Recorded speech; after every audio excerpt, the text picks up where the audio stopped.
반갑습니다, 여러분. 우리 6월 6일 금요일 새벽기도 하나님 앞에 나아가길 원합니다.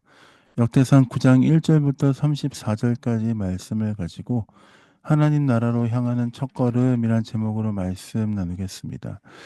우리가 계속해서 역대상 말씀을 묵상하고 있습니다. 어제 8장까지 묵상을 하면서 12지파들에 대해서 쭉 나열되어 있던 그 말씀들이 마무리가 되고, 오늘 9장 초반부 말씀은 이스라엘 백성이, 유다 백성이 이제 바벨론의 포로로 잡혀간 이후에 다시 돌아와서 예루살렘에 정착하고 다시 하나님 나라의 책무들을 맡는 장면이 오늘 9장 말씀에 나옵니다. 근데 우리가 여기 살펴볼 것은 이스라엘 백성이 왜 바벨론에 사로잡혔는가, 왜 그렇게 가게 되었는가를 확인해야 합니다.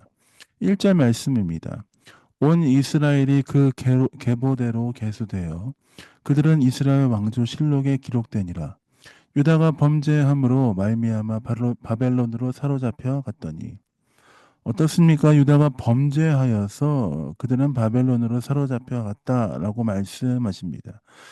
하나님의 백성으로서 하나님의 말씀과 계명을 잘 지켜 따라야 하는 백성이지만 결국 하나님을 떠나 범죄하였던 그들의 모습을 보면서 하나님은 그들을 바벨론의 손에 넘겨주셨습니다. 근데 우리가 확인할 것은 하나님께서 그들을 미워하시기 때문에, 그들을 버리셨기 때문에 바벨론에 넘겨주신 것입니까? 그렇지 않다는 것이죠. 하나님은 이스라엘 백성을 사랑하기 때문에 그들로 하여금 다시 주께 돌아와 회복할 수 있는 기회를 허락하신 것입니다. 그 모든 포로 생활을 마무리한 이후에 다시 이스라엘 백성들은 70년 이후에 다시 예루살렘으로 돌아왔습니다.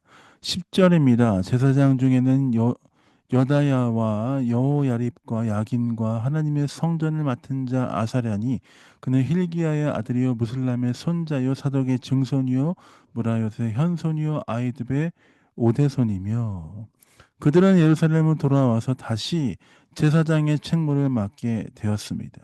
또한 레위 사람들도 다시 예루살렘에 돌아오게 되었습니다. 14절입니다. 레위 사람 중에서는 무라리 자손 스마야니, 그는 핫숲의 아들이요 아스리감의 손자요 하사비아의 증손이며, 그렇습니다. 레위 사람들도 다시 돌아와서 하나님의 책무를 맡기 시작했습니다. 또한 예루살렘의 성전을 맡은 문지기들도 돌아와서 그들이 책무를 이행하기 시작하였습니다. 레위인들은 돌아와서 여러 가지 직무를 또 맡으면서 하나님의 성소에 맡아야 될 일들을 함께 맡는 장면을 볼 수 있습니다. 어떻습니까? 그들은 범죄하여서 하나님을 떠났지만 다시 돌아와 다시 일어나 다시 회복하여 하나님이 맡기신 일들을 감당하는 것을 볼 수 있습니다. 사람은 어느 때든지 실수하고 넘어질 수 있습니다. 그러나 다시 돌아와서 하나님의 뜻 가운데 다시 세워지는 그 일들이 필요하다는 것이죠. 레위 사람들, 제사장들, 그들은 돌아와서 다시 예루살렘을 재건하고 하나님의 뜻 가운데 바로 세워지기 위해서 노력했던 것들을 볼 수 있습니다. 사랑하는 성도 여러분, 우리 가운데 혹시 하나님께 범죄하여 하나님의 마음을 아프게 하거나 하나님의 법을 떠난 자가 있습니까? 다시 돌아와 회복하며 하나님의 뜻 가운데 나아가는 일이 필요하다는 것이죠.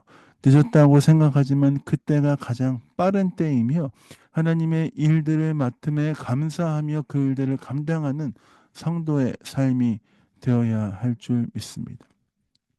오늘 이 금요일이 하나님께서 맡겨주신 일들을 잘 감당하며 주의 뜻 가운데 쓰임받는 하루가 되길 원합니다. 하나님, 내 삶을 맡아주시고 내 삶을 새롭게 해주시고 주의 뜻 가운데 회복하게 하여 주옵소서. 주와 함께 동행하게 하여 주옵소서. 그렇게 기도하며 주와 함께 나아가신 여러분 되시길 예수님의 이름으로 축복드립니다. 자, 기도하고 새벽 기도 마무리하도록 하겠습니다. 기도하겠습니다. 하나님, 그렇습니다. 우리의 삶이 하나님의 뜻 가운데 주와 동행하며 나아가는 인생 될 수 있도록 아버지 붙들어 주시고 함께하여 주옵소서. 어느 때든지 주와 동행하며 주님의 뜻 가운데 나아가는 성도의 삶 될 수 있도록 아버지 함께하여 주옵소서. 감사와 찬양을 주 앞에 드립니다. 예수님 이름으로 축복하며 기도했습니다. 아멘. 사랑합니다. 축복합니다. 주와 동행하시며 행복한 금요일 되시길 원하고요. 주일날 함께 뵙도록 하겠습니다. 사랑합니다. 축복합니다.